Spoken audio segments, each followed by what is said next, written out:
Pessoal, agora eu estou com o seminarista Matheus. Matheus o quê? Matheus Freire. Muito bem. Qual é a comunidade mesmo, a igreja? Eu sou da Igreja Reformada de Maragogi. Muito bem. Maragogi, tá vendo aí? O pastor Madison. Então, vamos falar um pouquinho aqui sobre a experiência com relação ao seminário, né? Instituto João Calvino. Matheus é um seminarista, eu pude acompanhar também o exame, né? Ou os exames que ele participou agora, que ele fez. No caso foi ontem, ele foi isso? Isso. E sempre muito proveitoso, curioso também, não é? E mostra a seriedade também do Instituto e também das igrejas reformadas. Tá? Então eu queria perguntar já para o Matheus aqui, como que é o processo para se tornar um seminarista, né? Como é que a pessoa, sei lá, todo o processo de início, como que a pessoa é eleita para isso, tem que ver alguma coisa no seminarista, tipo um irmão na comunidade que tem demonstrado já dons para isso, como que funciona isso? Eu vou expressar um pouco como foi a minha, com o meu caso, que talvez fique mais fácil de entender. Comigo aconteceu da seguinte forma. Na verdade, eu sou da Igreja Reformada de Esperança, inicialmente. Quando eu completei meus 18 anos, expressei o desejo de ir para o seminário, mas naquele momento o conselho disse: não, você é um rapaz muito novo ainda, você tem que aprender bastante, você tem que, talvez, mais na frente, servir com ofícios, para você entender melhor. Então, esse desejo, digamos assim, foi adiado, né? Então, acabei me mudando para a igreja de Maragogi. Em Maragogi tive a oportunidade de servir na diaconia também, como diácono. E depois de, acho que 2 anos no ofício, se expressei mais uma vez esse desejo de ir para o seminário. Apareceu a oportunidade do seminário também estar abrindo vaga para vestibular. Então, expressei o desejo ao conselho. O conselho já era ciente que eu tinha esse desejo desde Esperança. E eles disseram: vamos apresentar seu nome para a congregação. Vamos ver o que a congregação acha sobre isso, se você tem esses dons. Então foi apresentado meu nome à congregação, se tinha algum irmão que tinha algum problema, para eu não ir para o seminário, eu achava que eu não tinha os dons. E a congregação assim aprovou meu nome. E aí, podemos dizer, esse foi o primeiro processo. Quando o conselho aprovou e a congregação aprova, aí então a gente começou a partir para o segundo processo, ou seja, estudar para o vestibular do Instituto João Calvino, né? Para essa vaga que surgiu. Então, esse estudo que durou comigo durou 6 meses, mas dura de 6 meses a 1 ano. A gente estuda basicamente 3 grandes áreas, né? A nossa língua mãe, o português. Então, devido o nosso seminário tem um foco bastante forte nas línguas originais, então é bom a gente ter já uma base forte na nossa própria língua mãe, né? Uma coisa que por muitas vezes as nossas escolas não nos deixam preparados, né? Então a gente estuda bastante português e também algumas pequenas lições de grego e de hebraico. Então o básico para poder traduzir frases curtas, frases simples.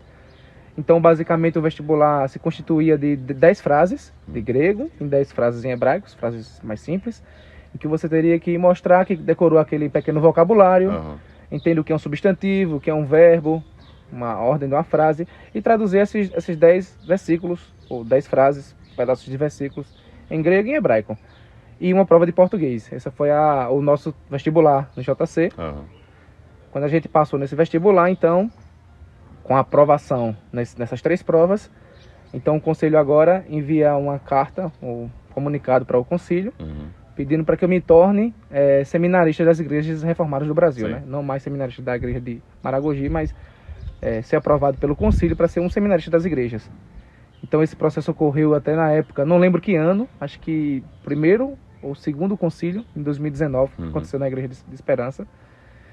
Tivemos uma conversa fraternal com alguns pastores indicados pelo concílio para uma comissão, para sondar o porquê queremos ir para o seminário, se nós sabemos das implicações que isso ocorre. Então esse processo aconteceu no concílio e fomos também aprovados naquele momento pelo concílio para dar prosseguimento. Então isso aconteceu, eu acho, em outubro, e em janeiro eu acabei me mudando para o seminário, né? Para morar lá no seminário. Isso no ano de 2019. Esse foi o processo, de forma geral, se eu posso dizer. Então, pronto, entendendo isso, quais as motivações para, né? Porque existem várias opções. Eu sei que não vamos falar sobre vocação e tudo, não é? Mas geralmente, quando você olha para o mundão, as pessoas têm a noção de que o cara não deu certo para outra área da vida, sobrou ser pastor. E tem até aquela mentalidade tola de que pastor nesse sentido é coisa fácil, a vida fácil, não estuda tanto. Então, primeiro, qual a motivação para embarcar nessa jornada até se tornar um ministro da palavra? E depois você pode falar sobre como que é essa experiência, não é, no próprio seminário. Sim, sim. Eu acho que sobre a questão da motivação, a gente pode até levar em conta uma coisa que o próprio Concílio está cobrando bastante, que é o tempo de membresia. Porque como o pastor Ademir bem sabe, nossos pastores não são pastores que vivem, digamos assim, uma vida fácil, mas vida difícil. Muitos deles têm que conciliar o trabalho como pastor e até com empregos fora, porque o salário que ganha não é suficiente. Então, é requerido daquela pessoa que está pensando, desejando ir para o seminário, que ela tenha um bom tempo de membresia, até para ela não criar esse sonho, né? Esse sonho romântico no coração de que vai ser tudo de bom, né? Então, um pouco de provar essa sua motivação é esse tempo de membresia, né? Sim, sim. Então, por devido a ter nascido praticamente na Igreja Reformada, não fui tão provado nessa área, porque já tinha esse conhecimento. Mas eu acho que uma das motivações é essa, assim, um ponto de motivação é esse, entender como funciona o ofício, especialmente de pastor, dentro das igrejas reformadas. Outro ponto é saber se essa motivação, exatamente, é como se fosse, digamos assim, o plano final. Você não tem nada em vista, então você quer ser pastor, né? Então, certamente eu posso afirmar isso, porque eu passei por isso. Se você aparece a oportunidade, vestibular do João Calvino do ano de 2024 tá aí. Então você, eita, oportunidade de eu ir, vou lá. Certamente o conselho vai dizer, não, essa é a primeira vez que você está expressando esse desejo, então vamos trabalhar com esse desejo. Se esse desejo continuar daqui a um ano, quando abrir o vestibular novamente, então é um sinal que realmente você está sendo provado em seu coração de que esse é o caminho correto. Então eu acho que isso é a melhor forma de ser provado, né? Se aquele seu desejo interno realmente é um chamado verdadeiro. O tempo. Eu acho que é como as igrejas usam. Se não é fogo de palha também, né, meu amigo? O cara se empolga às vezes, às vezes status, cara, você é um teólogo, se empolga demais, sabe? Então é bom realmente ser provado assim. E a questão de como que é a questão do conviver no seminário mesmo, a intensidade dos estudos, Vamos né? lá. O pessoal acha que é facinho, mamão com açúcar. Eu posso dizer que, na minha experiência, temos duas grandes etapas diferentes no seminário. O primeiro ano do seminário é bastante diferente, eu acho que só para o pessoal entender, são 5 anos de seminário, o 5º ano é estágio. Então, o estudo são 4 anos, lá de forma integral no seminário. E eu acho que o primeiro ano é bem diferente dos demais 3 anos.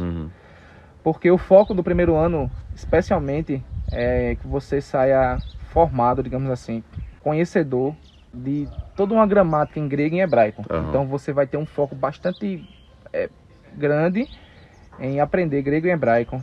Então, provavelmente você vai ter aí 100 palavras semanais para aprender, 50 de grego, 50 de hebraico, durante aquelas aulas que são normalmente início e final de semana, para dar uma distância entre as duas cadeiras. Então, normalmente na segunda-feira temos grego, na sexta-feira hebraico, e você vai estar sempre trabalhando com a gramática de grego e hebraico. Por isso que é bom você ter que entender bem o português, para você chegar ao final do ano, do primeiro ano, e ter, digamos assim, toda uma gramática, toda uma base em grego e hebraico construída. Então, claro, nós temos outras cadeiras, por exemplo, confissões, então temos que decorar catecismos, temos cadeiras bases introdutórias, mas eu posso dizer que essas duas cadeiras são as cadeiras principais do primeiro ano. Então, quando você chega no segundo ano, enquanto você teve aquele, digamos assim, aquele pai levando na mão e o professor sempre com você bem perto, aquilo parece que é o contrário agora. Ele solta a sua mão e vai dizer agora, você agora vai ter que fazer exegese, estudar teologia sistemática, estudar canônica, tantas outras cadeiras, mas agora vai ser podemos dizer assim, de uma forma mais livre. Vai ter bastante aulas ainda, mas muitos trabalhos para ser feito.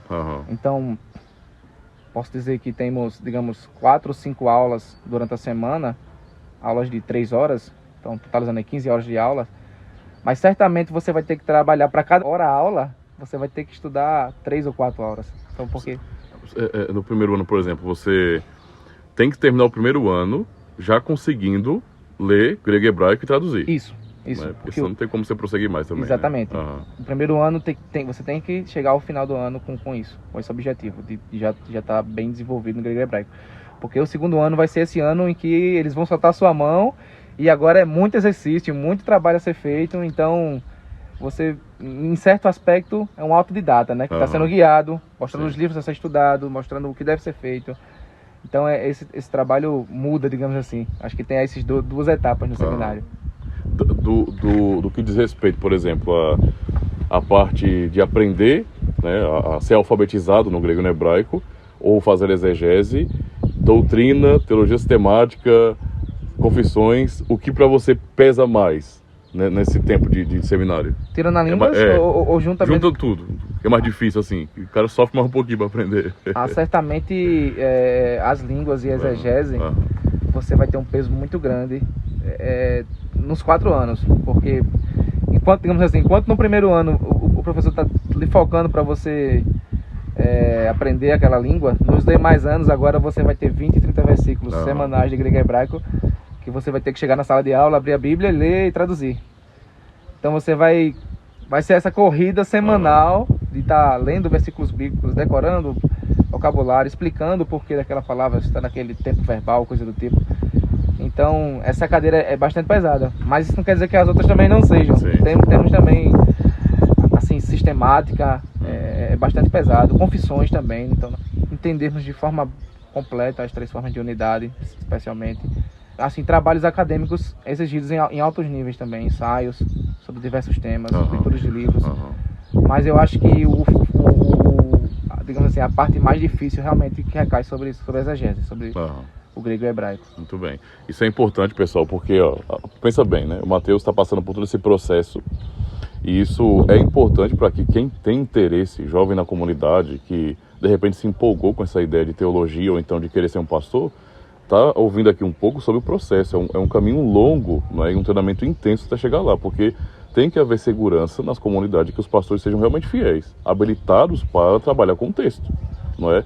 Observem como isso é tão diferente no evangelicalismo, por exemplo, né? Por exemplo, eu não nasci nas igrejas reformadas, então meu processo foi bem diferente do Mateus.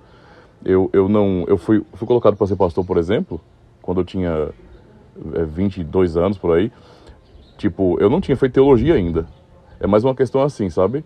Era uma igreja pentecostal, então... o irmão Ademir tem coragem, ele encara a multidão, ele encara as pessoas. Então, já que ele consegue falar de boa na frente de todo mundo, então ele tem esse espírito de querer liderar, então é ele mesmo. Quando deu 1 ano, eu entrei em tanto conflito por questões pastorais, por problemas que eu não conseguia resolver e explicar para os membros da igreja, que eu pedi socorro, cara. Eu falei, não, eu tenho que ir para o seminário, pô, isso não faz sentido. Então, fui para um seminário, não um seminário como as igrejas reformadas, porque era uma coisa um pouco mais liberal realmente, foco em formação para MEC. Então você não tem uma ênfase em línguas originais, tanto é que eu estou reparando isso agora. Mas veja, é um processo que você precisa passar, e em muitos ambientes você não tem essa seriedade. Então muitas pessoas chegam Você vai conversar com muitos pastores hoje, Mateus, você vai chegar à conclusão, às vezes, que os caras são neófitos, pô. E tem anos de púlpito, não é? E a pessoa conversar com um seminarista das igrejas reformadas, nós estamos vendo realmente o trabalho, como eles estão sendo lapidados, né, até chegar a serem ordenados. E quando isso acontecer, não é, pela graça de Deus, serão homens fiéis que vão ensinar corretamente a palavra de Deus. É isso que importa. Não é? Então é isso que importa. Como é que você pode, de repente, falar assim para pessoas que também estão tão empolgadas e olham para... Eu vou ser pastor. Eu quero ser pastor, rapaz. Eu acho interessante isso. Acho que é bom ser pastor. Então eu acho que um dos primeiros, essa questão que a gente falou, da motivação, né? Se você acha que depois de tudo isso, conhecendo um pouquinho da vida de um pastor cristão, eu estou dizendo, falando reformado, mas um pastor cristão, verdadeiro, e conhecer as dificuldades dele em diversas áreas, como o senhor bem falou. Então, se você está disposto a isso, eu diria, estude, comece a estudar. Acho que um dos grandes males é a gente dizer que o momento de estudar é quando eu chegar lá no seminário. Eu acho que isso prejudica bastante o nosso aprendizado. Se nós já, a partir de agora, especialmente esses exercícios, começamos a estudar, buscar conhecimento bíblico sobre doutrina, especialmente, teologia sistemática, dogmática, confissões, entender bem a doutrina da igreja, isso já vai lhe fortalecer bastante para o momento que você chegar no seminário. Isso é uma coisa que eu senti. Então, poxa, tantos anos que eu vinha desejando isso e não correr atrás de estudar mais enquanto eu estava fora do seminário e ter que correr atrás agora na correria do seminário, né? Então, assim, eu acho que até esse estudo vai lhe provar se realmente esse seu desejo é isso mesmo que você quer. Então, eu acho que essas duas áreas são áreas importantes. Se você vê que a motivação é correta, então comece a estudar. Não deixe para dizer, é no seminário que eu vou estudar. Muito bom, isso é muito bom. Já ter essa preparação, não é? Para quando chegar, vou começar agora. Isso realmente complica, porque sem essa preparação, você falou um curso preparatório de mais ou menos 6 meses a um ano, não é? Justamente para corrigir essas questões de gramática da nossa própria língua, né? Por exemplo, a experiência que a pessoa tem, eu mesmo estudando grego ou hebraico, eu acabo sendo obrigado a voltar do português, não tem jeito, cara. Então é bom resolver esse negócio logo, porque é uma dor de cabeça terrível, você fica muito travado. Em situação por conta de termos, por conta das regras gramaticais, é bom realmente compreender isso, né? Facilita muito, certo? Então eu queria pedir que o Matheus pudesse deixar suas considerações finais a todos aqueles que também têm esse interesse, não é? E dá uma mensagem aí pro pessoal. O que eu posso dizer é, se você tem esse desejo fiel, verdadeiro no coração, ore a Deus que Deus possa realmente confirmar esse desejo no seu coração e busque, especialmente expresse esse desejo para as pessoas próximas a vocês, especialmente seus pastores, que certamente eles também irão guiar você nesse caminho, né? Não acho que esse é um caminho que você tem que trilhar só. Eu acho que você tem que expressar isso às pessoas, especialmente a seus pastores, seus presbíteros, que eles vão guiar você pelo caminho correto. Eles estão lá exatamente para isso, né? Para guiar o povo de Deus. Então, expressa esse desejo a ele. Isso é o que eu diria. Muito bem. Espero em Deus que tudo corra bem e que em breve o irmão, depois do estágio, né? Isso. Possa passar pela ordenação, né? Para assumir uma igreja, porque é uma seara gigantesca e poucos ceifeiros, cara, para os trabalhadores. Então nós precisamos realmente de homens de Deus para nos ajudar a expandir a fé reformada no Brasil, não é? Pregar o puro evangelho. Então eu espero em Deus que quando tudo isso acontecer, eu possa também fazer outros vídeos, né? Falamos agora antes da ordenação e depois, já como pastor, conversar um pouco sobre isso, viu? Então, meu irmão, esse é o meu desejo. muito obrigado. Deus abençoe, viu? Também. Tudo de bom aí.